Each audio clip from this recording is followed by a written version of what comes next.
to my channel. Welcome to my channel. Welcome to my channel. Welcome everyone.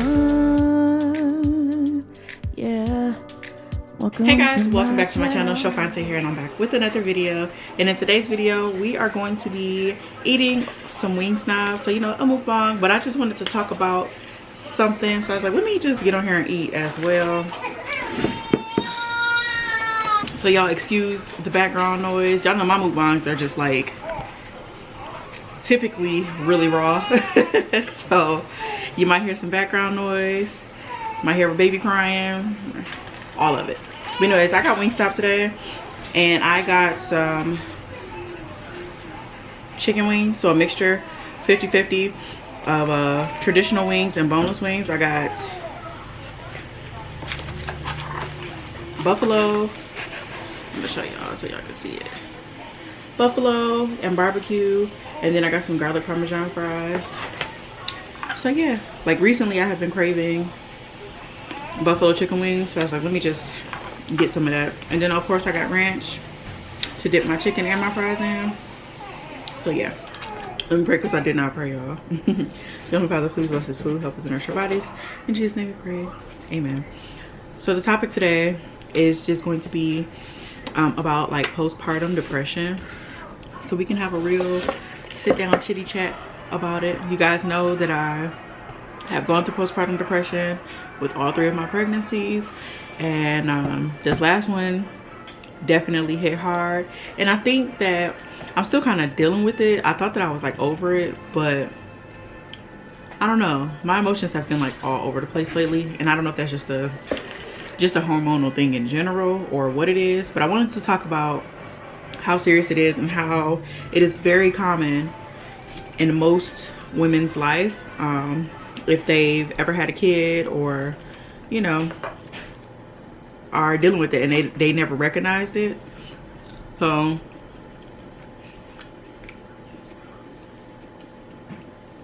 yeah, y'all, it's been brought to me recently that a lot of people have been dealing with it, and they don't really have like the outlets to handle it, I guess. And I wanted to speak from experience of what things have helped me as far as like dealing with it. And so one of the things that really helped for me has been praying. And I know people are like, oh, you can't pray away some things, which is true.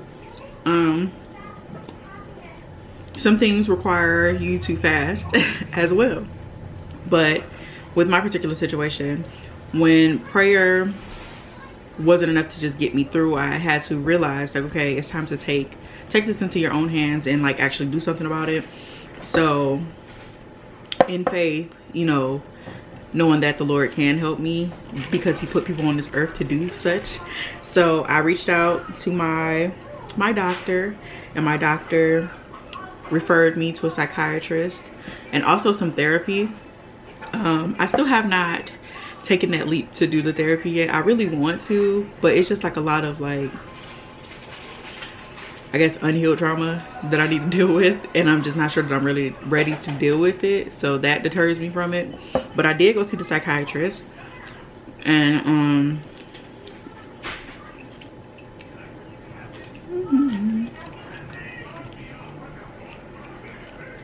I really enjoyed it. I was prescribed some medicine, you know, just to help balance out my mood. But due to me breastfeeding, I'm not able to take it. And so I feel like at first, like the medicine really was like helping. Just a couple of days that I was on it, I think that it helped like stabilize something. I wish that I was able to continue taking it, but like I said, the breastfeeding thing. But I feel like I also could do more. Like it also, your eating habits, like y'all see I'm eating chicken and fries. That is not healthy. A lot of that stuff really messes with your mental. It's good though.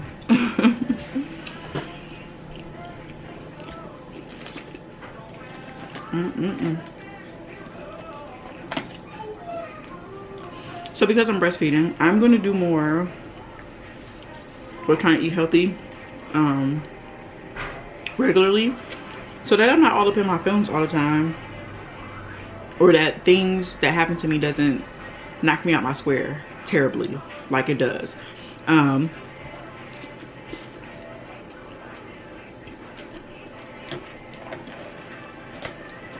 I think also a stigma in the Black community is, you know, you can't take medicine, or don't take it. For me, it was for other reasons why I didn't want to take it. Not because I felt like I would be judged. But that is another step that can help you cope with your postpartum depression.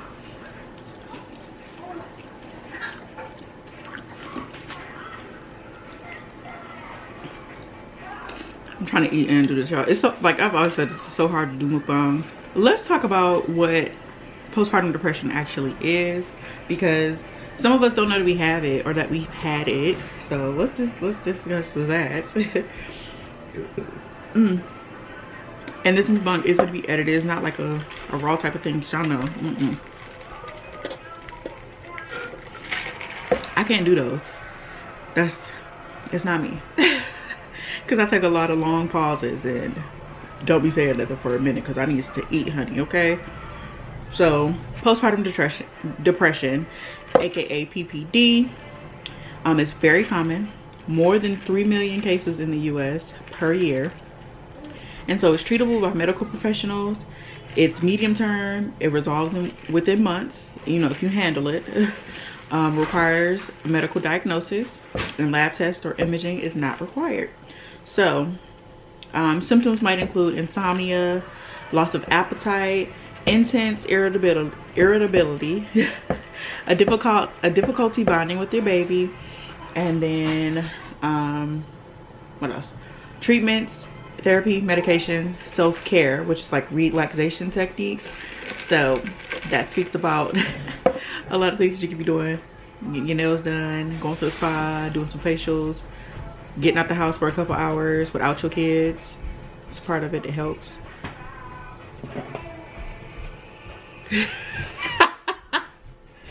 All of that really does help with the situation, because when I get outside, I'm excited, because literally I be in here for weeks at a time.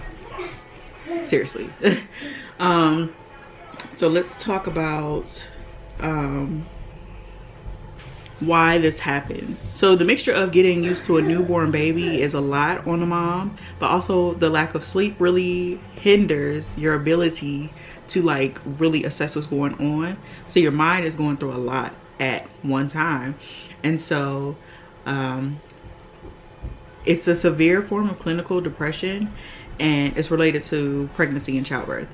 And for me personally, I had thoughts of, like, it wasn't that I didn't bond with her, but the issue was really, I can be transparent with y'all. I'm gonna be transparent with y'all because I know that somebody else may be possibly going through this as well. When I got pregnant with her, it was not the plan to get pregnant with her. And so I was firstly in denial. I was in denial about it, and I didn't want to come to terms with it, basically. Then on top of that, I was afraid about my C-section because I knew I was gonna have to get another one, and I was just afraid of dying.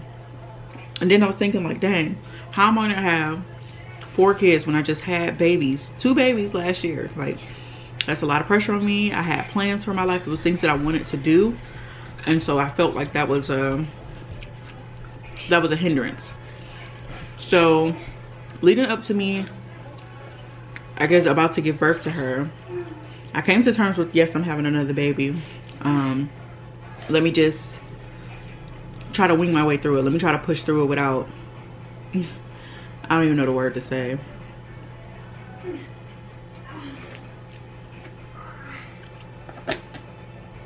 Let me just go on without thinking about it. I'm gonna just push through it, basically. And then I realized that it started getting hard because I was already depressed during my pregnancy. I had suicidal thoughts during my pregnancy, all of that. So I knew it was gonna be rough. I was preparing myself for the worst with giving birth to her.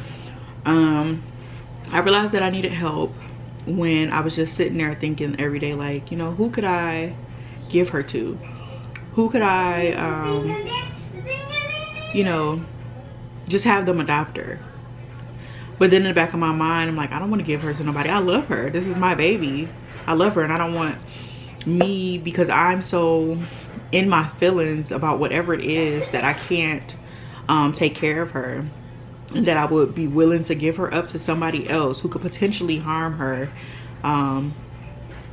It was too much for me, and I don't want to keep thinking those thoughts. So I literally had to sit down with my doctor, like, look, this ain't it. I'm not feeling like myself. I'm not suicidal right now, but I have had suicidal thoughts. I don't think to harm her, like, at all. I don't think to harm my kids. It was just a lot for me. I realized that I was getting more angry, because it was just like I had a lot of weight on my shoulders, and I know that was postpartum depression. It wasn't like, oh, I'm just irritated. No, it was literally like, okay, this ain't me. This is not the normal me. So I hope that helps somebody. If somebody's going through that, trust and believe that you can get through it. Just please seek the help that you need. Don't worry about what everybody else is trying to say to you about it, because they don't have control over what's going over in your life, right? And not only that, it's a lot because of this pandemic. I don't have the help that I would usually have. Like, I could just call my mom up, like, hey, come over, but she ended up getting sick, and so that was a lot for me. Like, I was just by myself in a sense. I mean, my husband is here, but during the day, it was a lot, y'all. Things that can cause you to get postpartum depression is like a lot of stuff that I just described. So your hormone levels rise when you're pregnant. A history of depression. So if you've ever dealt with depression before, or runs in your family, you probably will most likely get postpartum depression. And then stress and problems. If you didn't want to be pregnant, or your partner and family don't help care for the baby, you're more likely to be depressed as a new mom. So it also happens when you're like a woman with money issues, problem with drugs or alcohol, or big sources of stress. So also very young moms who aren't prepared for it. So the symptoms, because I think I said symptoms before, but these are more, I guess, more in-depth ones. Sadness, loss of hope, despair, feeling unable to care for your baby or do basic chores. So like letting like the dishes pile up, or laundry, or, you know, just anything like that. Crying a lot for no reason sometimes. Trouble feeling close to your baby, bonding. Less interest in food, sex, self-care, and other things that you used to enjoy. Sleeping too much. And then trouble, focus, learning, or memory. So only your doctor can diagnose you, like I stated before. Medication and counseling are suggested. And then there's some different forms of postpartum. So you could be in postpartum psychosis, which is rare and serious mental illness that can happen in postpartum depression. Symptoms often begin during the first 2 weeks after your baby is born, and more severe than those for postpartum depression. So you can't sleep, you're confused, and you can't think clearly. You have hallucinations and delusions, meaning you see things that aren't real. You have obsessive and fearful thoughts of your baby. You're paranoid, deeply suspicious of other people, and no one can talk you out of it. You refuse to eat. You have thoughts of harming yourself or your baby.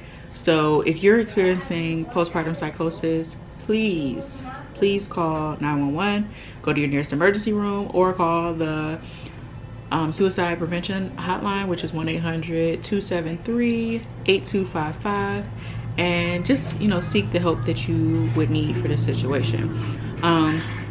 Some things that can help, because this turned into a whole topic, y'all, instead of me eating, which is fine. Things that can help. They were saying that exercise, which I believe the exercise does help, because it helps with like your self-esteem and stuff, because a lot of things come with pregnancy. But exercising daily, including fun things in your day. So if you need to watch a funny movie or something, or just look at a comedy show, you know, things like that. Meet simple goals. So set goals for yourself daily and accomplish them, and it will help you feel a little bit better about yourself. Relax. Like, don't stress about what you can't get done, but celebrate what you can get done. And then surround yourself with people who care, and that's a big one. I do have people in my life that care about me,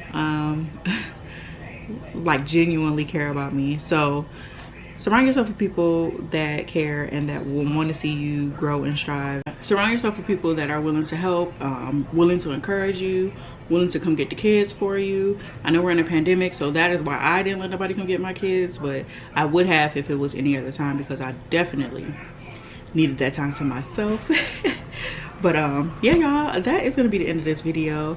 I really appreciate you watching it, and you know, we attempted to eat, but I'm gonna eat this off camera, you know. Let me know if you guys want to talk about this subject more, or talk about mental health more, because I really do enjoy talking about, you know, meaningful subjects. So let me know in the comments below. Remember to keep God first, and I will see you guys in the next video.